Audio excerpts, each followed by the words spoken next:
이 영상을 본다면 10분 후에 여러분들은 구매를 결정하거나 아니면 저를 구독할 겁니다.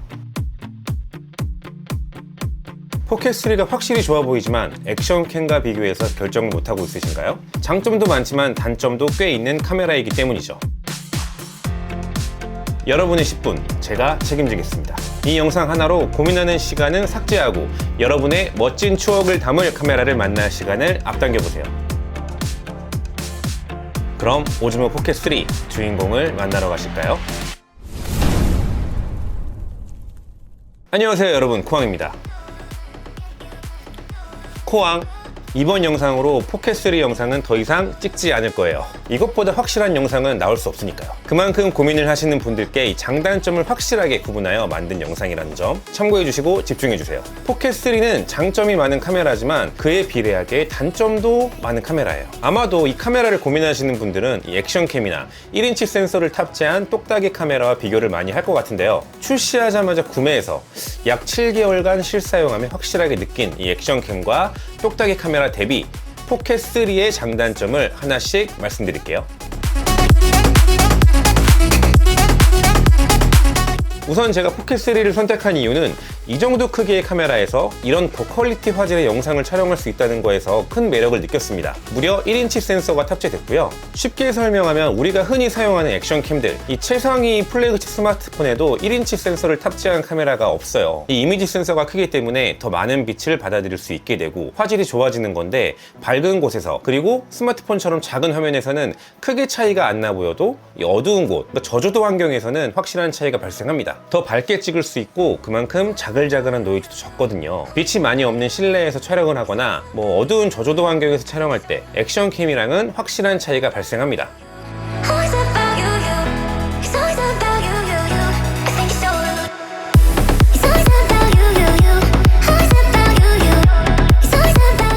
게다가 깊진 않지만 아웃포커싱까지 되기 때문에 좀 더 시네마틱하고 분위기 있는 연출도 가능하고요. 이런 작은 카메라에 최초로 1인치 크기의 이미지 센서를 탑재해서 인기를 끌고 있는 것도 사실입니다. 하지만 단점도 있었어요. 이 형광등이 있는 실내에서 플리커 현상이 유독 심하더라고요. 가로로 검은 줄이 생기는 현상인데 디스플레이로 봤을 땐 몰랐다가 집에 가서 큰 화면으로 볼 때 알아채는 경우도 좀 있었고요. 항상 그러는 건 아니고 이게 LED 깜빡거리는 속도와 포켓3 셔터 스피드 차이 때문에 발생하는 건데, 수동 설정으로 촬영을 하면 그나마 해결할 수 있어요. 오른쪽 화면에서 왼쪽으로 쓸어내면 프로라고 적혀있는 아이콘을 누르시고요. 노출을 눌러줍니다. 여기 M, 이게 수동 모드인데 여기에서 셔터 스피드를 바꿔주면 되거든요. 60분의 1초나 125분의 1초로 세팅해보세요. EV라고 써있는 게 노출 값인데 이걸 0으로 맞추기 위해서 ISO 값을 바꿔서 노출을 잡아줄 수 있습니다. 좀 번거롭더라도 플리커 현상이 생기면 이렇게 설정해서 잡아줄 수는 있거든요. 근데 이게 어려운 분들도 있을 거고 좀 귀찮습니다. 그리고 나중에 다른 장소에서 촬영할 때 다시 자동으로 바꿔주셔야 되는데 깜빡하고 그냥 촬영해서 엄청 어둡거나 엄청 밝게 촬영될 때가 좀 있더라고요. 이건 개인 실수이기 때문에 단점이라고 하긴 좀 그렇지만 이걸 신경 써야 된다는 것이 조금 아쉽더라고요. 그리고 이 플리커 현상은 이 포켓3만의 단점은 아니지만 액션캠에는 플리커 현상 방지 기술이 좀 잘 되어 있어서 포켓3보다는 낫다고 하는데 확실히 실내 카페나 집, 화장실 이런 형광등 아래에서 정말 잘 보이긴 했어요. 두 번째 장점, 짐벌 카메라라는 거예요. 이 짐벌 일체형 카메라이기 때문에 우리가 얻을 수 있는 이 기능들이 정말 많은데요. 첫 번째로 흔들림을 최소화할 수 있기 때문에 정말 안정적이면서 부드러운 영상을 촬영할 수 있어요. 아까 비교했던 100만원 넘는 이 1인치 센서 카메라들과 비교했을 때 독보적인 장점이라 생각합니다. 하지만 이 3축만 고정하는 짐벌이기 때문에 걸으면서 발생하는 위아래로 일렁이는 이 움직임까지 잡지 못하고요. 내가 원하는 이 정확한 위치를 촬영하기 좀 어려울 때도 있어요. 익숙하지 않은 사람들이 촬영을 하면 의도치 않은 곳을 촬영하게 되는 경우도 발생할 수 있다는 거거든요. 예를 들면 이 포켓3로 이 대상을 찍는다고 가정하고 손을 가져갔는데 이 물건이 딱 중앙에 있지 않고 위나 아래에 위치할 수 있다는 거거든요. 이 아래에 있는 제품을 촬영할 때도 내가 생각한 것보다 더 많이 밑으로 꺾어야 이 위치가 맞거든요. 물론 이건 디스플레이를 보면서 촬영하면 정확하게 위치시킬 수 있는데 뭐가 문제냐 라고 생각하시는 분들, 자 보세요. 여행 가서 내 두 눈으로 풍경을 바라보고 있어요. 카메라는 손에 들고 촬영을 해야 되는데 무엇인가를 찍을 때마다 디스플레이를 계속 주시해야 된다는 거, 이거 생각보다 불편할 수 있습니다. 제가 방향을 틀면 짐벌도 빠르게 따라오긴 하거든요. 근데 제가 멈추면, 그러니까 여기에서 여기로 방향을 틀었어요. 그럼 짐벌이 여기 한 4분의 3 지점까지 빠르게 따라와요. 근데 제가 멈춘 지점 여기서 4분의 1 지점, 여기서 천천히 돌아서 제가 멈춘 곳까지 살짝 느리게 옵니다. 그러니까 스크린을 좀 신경 써서 보고 있어야 한다는 이런 문제가 있을 수 있다는 거거든요.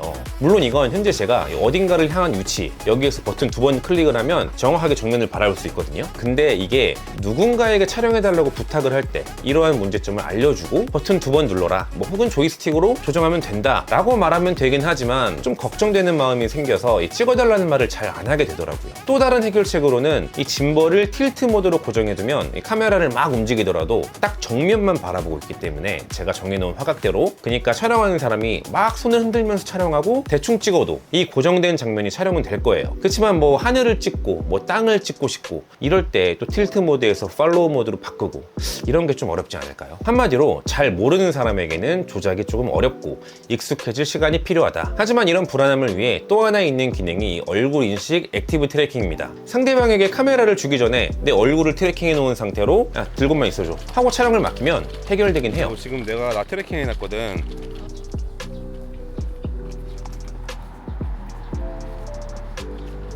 위험해. 이쪽으로 와, 이쪽으로 공원으로 가자. 여기서 또 문제가 360도를 다 커버하는 게 아니거든요. 이 마이너스 243도에서 63도 사이만 짐벌이 돌아가는데, 그러니까 딱 303도 이 범위만 커버를 해요. 나머지 57도 범위는 따라가지 못하거든요. 뭐 이 정도는 인지를 하고 조심하면 되지 않나 라고 생각할 수 있겠지만, 이거 실사용하는 사람들은 꽤나 불편하다고 느낄 단점입니다. 솔직히 포켓4에 360도를 다 커버하는 짐벌이 탑재되었으면 하지만, 그러려면 더 큰 모터, 복잡한 메커니즘이 필요하기 때문에 이 무게와 크기가 증가할 수밖에 없고요. 열 관리부터 더 많은 전력 소모로 이 배터리 타임도 무시 못하고, 가격적인 측면까지 본다면 당장 적용하기에는 어려울 것으로 보입니다. 하필이면 이 303도 범위가 여기 기기를 중심으로 왼쪽 57도 범위를 커버를 못하거든요. 그래서 트래킹된 사람이 왼쪽으로 조금만 넘어가도 한계점을 넘었다고 경고가 떠요. 반면 오른쪽으로는 거의 다 커버한다고 보시면 돼요. 이게 사용하다 보면 사각지대가 왼쪽 57도 부분이 아니라 내가 촬영하는 이 앞쪽 기준으로 이 뒷면 57도를 커버하지 못했으면 얼마나 좋았을까 라는 생각도 들긴 한데, 만약 이렇다면 셀카 모드 촬영이 안 됐겠죠. 이렇게 한쪽을 버린 이유가 있긴 합니다. 그래도 트래킹은 정말 좋기 때문에 디스플레이로 화면 보는 거 포기하고 이렇게 옆으로 들고 촬영한다면 제가 말했던 전면 303도 범위, 이게 형성이 되거든요. 좀 뭔가 싶을 수 있지만 이렇게 촬영 한번 해보세요.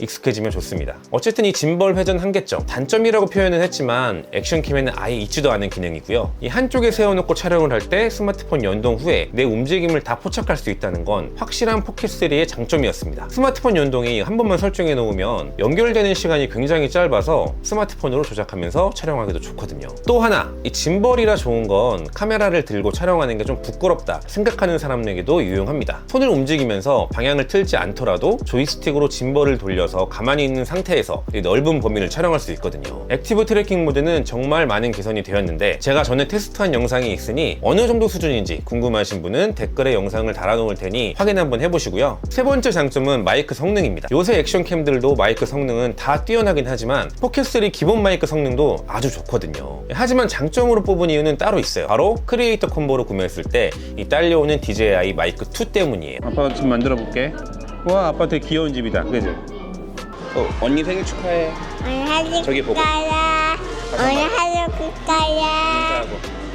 저도 마이크 관련 설명은 직업대로 했고, 이미 다른 분들도 많이 리뷰를 했기 때문에 그냥 하나만 말하자면, 연동을 하는 행위 없이 켜면 그냥 연결되어서 마이크로 수음이 되고, 멀리서도 마이크로 녹화를 누르면 원격 촬영이 가능합니다. 음질도 뛰어나고 녹음기로 사용하면서 다른 카메라들과 블루투스 연결도 가능해요. 그리고 인스타 360 고3 살 때 들어있던 이런 목걸이 펜던트랑 같이 쓰면 정말 편하다. 네 번째 장점은 짐벌을 이용한 하이퍼렉스 기능인데요. 사실 전 많이 사용은 안 해요. 근데 이런 촬영을 할 수 있다는 거죠. 사물 어딘가에 고정시켜두고 한 바퀴 뺑 돌면 이런 멋진 장면을 연출할 수 있고요. 그리고 짐벌이라 이 시간을 정해둔 채로 4개의 포인트로 왔다 갔다 할 수 있거든요. 그렇게 제자리에 두고 이런 멋진 하이퍼랩스를 촬영할 수 있습니다. 자, 여기까지가 다른 카메라와 비교할 수 있는 장점이었어요. 이제 단점을 설명해 볼게요. 첫째, 화각의 아쉬움입니다. 포켓3는 여러분이 가지고 있는 이 스마트폰 메인 카메라와 비슷한 정도의 화각이거든요. 근데 액션캠들은 이 모드에 따라 어안 렌즈를 낀 것처럼 왜곡은 많이 생기지만 정말 넓게 촬영할 수도 있고 포켓3 정도의 화각으로도 촬영할 수 있거든요. 따라서 브이로그 카메라라고 하지만 손에 들고 촬영하면 얼굴이 좀 부담스럽게 꽉 차긴 해요. 여행 채널을 운영하시는 분들은 내 얼굴 살짝 보이고 뒤로 멋진 배경들이 같이 잘 보여야 하는데 이런 점에서는 사실 아직까지는 얼굴이 나오면서 멋진 배경까지 담는 용도로 액션캠이 더 좋지 않나. 나오고요.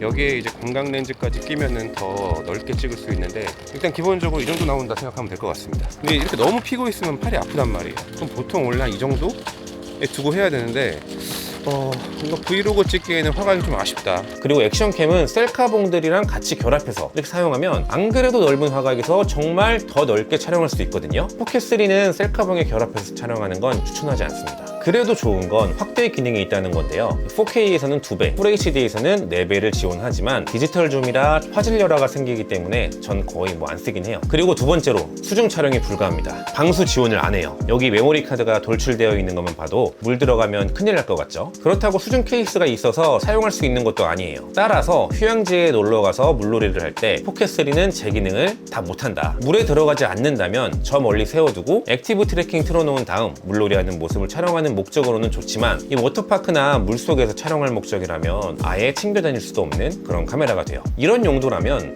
액션캠이 훨씬 좋겠죠. 스포츠 활동도 마찬가지예요. 일단 짐벌이라 내구성이 참 아쉬운데요. 이 보드를 탄다든지 사이클링, 기타 운동을 할 때 그럴 때 사용할 용도로는 액션캠이 답인 것 같습니다. 누군가는 이런 생각을 할 수도 있을 것 같아요. 스노우보드 타는 모습을 찍어주기 위해 액티브 트래킹을 하고 뒤에서 혹은 앞에서 그냥 손 들고 이렇게 따라만 가도 좋겠다. 틀린 말은 아니거든요. 근데 그냥 액션캠 사서 대충 그 사람 쪽으로 이렇게 향하고 있으면 오히려 넓은 화각으로 멋지게 촬영이 가능할 거라 생각합니다. 어차피 액티브 트래킹은 사람 많으면 무용지물이고요. 막 갑자기 다른 사람으로 옮겨져서 영상을 망칠 수도 있어요. 화각도 좁고 무엇보다 촬영하고 중간중간 끊고 잠깐 쉬는 타임에 항상 케이스에 다시 씌워야 하거든요. 액션캠이라면 대충 두거나 편하게 가방에 넣을 수 있는데 야 잠깐만 기다려봐, 나 케이스 좀 뺄게. 자 찍는다. 오케이 가자. 잠깐만 나 이거 케이스에 좀 넣고 야 같이 가. 제가 전에 리뷰했을 때 어떤 분이 이거 이렇게 촬영할 때 돌려서 끼워두고 사용하면 케이스도 가방에 넣고 빼고 할 필요 없다라고 했는데 이것도 사실 좋은 아이디어는 맞지만 전 이 기본 케이스를 안 쓰거든요. 가방에 그냥 넣고 다닐 때 빼면 항상 렌즈가 돌아가 있어요. 도저히 못 쓰겠더라고요. 케이스 리뷰도 제가 만들어 놓은 게 있으니까 영상 참고하시고요. 전 현재 이 케이스를 주로 사용하는데 이제 불안하진 않지만 엄청 커졌어요. 포켓이 아니죠. 그리고 촬영할 때 케이스를 빼고 끝나면 닫고 하는 불편함은 아직도 존재합니다. 포켓3의 제일 큰 단점이 내구성으로 인한 고장, 파손 이런 불안함 때문에 생기는 불편함 아닐까라는 생각을 하는 찰나에 저만의 좀 더 편하게 사용할 수 있는 패턴을 하나 만들었어요. 여기 케이스에 4분의 1인치 홀이 많이 뚫려 있거든요. 그리고 이거 8캠, F38 이걸 같이 쓰면 이런 식으로 여기에 고정을 할 수 있어요. 그리고 촬영하다가 끝나면 이런 식으로 촥, 또 이런 식으로 촥, 또 필요하면 바로 빼서 촬영하다 다시 촥. 이거 촬영을 아예 접고 다시 가방 안에 넣기 전까지는 진짜 꿀인 것 같아요. 뚜껑을 닫을 필요도 없거든요. 또 좋은 게 백팩에 걸어둘 땐 여기서 그냥 촬영 누르면 돼요. 트래킹 해두고 걸어 다니기만 해도 좋을 것 같죠? 다 자기 스타일대로 최고의 방법을 찾으시면 됩니다. 지금 제가 이렇게 촬영을 하고 있거든요. 그냥 걸어가면서 촬영하고 있는데 일단 제가 틸트 잠김을 했기 때문에 흔들리는 것도 아마 최소화할 것 같고 이 상태에서 한 손으로 할 수도 있어요. 누르고 빼고 촬영하고 다시 집어넣고 끄고 굳이 케이스를 덮을 필요도 없거든요. 이렇게 포켓3의 장단점을 살펴봤는데 어떠셨나요? 결정에 조금이라도 도움이 되셨을까요? 정리해보면 포켓3 장점은 이 정도 가격대, 이 정도 사이즈에서 이런 화질을, 심지어 아웃포커싱의 저조도 환경에서 화질은 진짜 미쳤다. 큰 센서의 짐벌이라 액션캠처럼 어두운 곳에서 기계식 손떨방 특유의 탁탁 튀는 현상도 없고요. 트래킹 모드로 편한 촬영이 가능한데 와이크까지 좋아? 단점은 화각 모드가 여러 개 있었다면, 그리고 셀카봉에 결합해서 사용하기 편했으면 브이로그 촬영용으로 정말 좋았을 텐데 수중에서 촬영할 수 있게 자체 방수까지는 아니더라도 방수 케이스가 있었다면 아쉽다. 크게 봤을 때 이 정도입니다. 따라서 개인적으로는 여러 경우의 수를 위해서 액션캠도 하나, 포켓3도 하나 챙기는 것도 좋겠지만 여건상 어려울 수도 있고 아무래도 짐도 늘어나기 때문에 하나만 골라야 하는 사람을 위해서 마지막으로 정리해 드릴게요. 난 라이딩, 사이클링 기록을 담기 위해서 구매한다. 난 수중 촬영이 많고 휴양지에서 바닷가, 물놀이 위주의 촬영을 많이 한다. 여행 다니면서 혹은 내 일상을 담는 브이로그를 많이 촬영한다.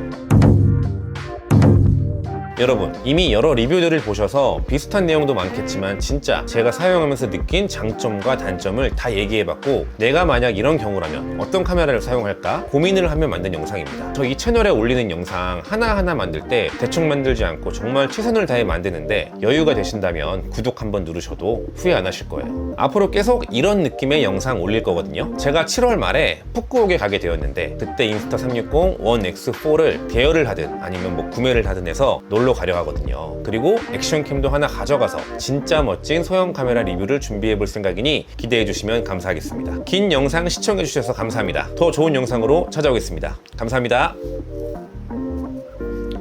코앙.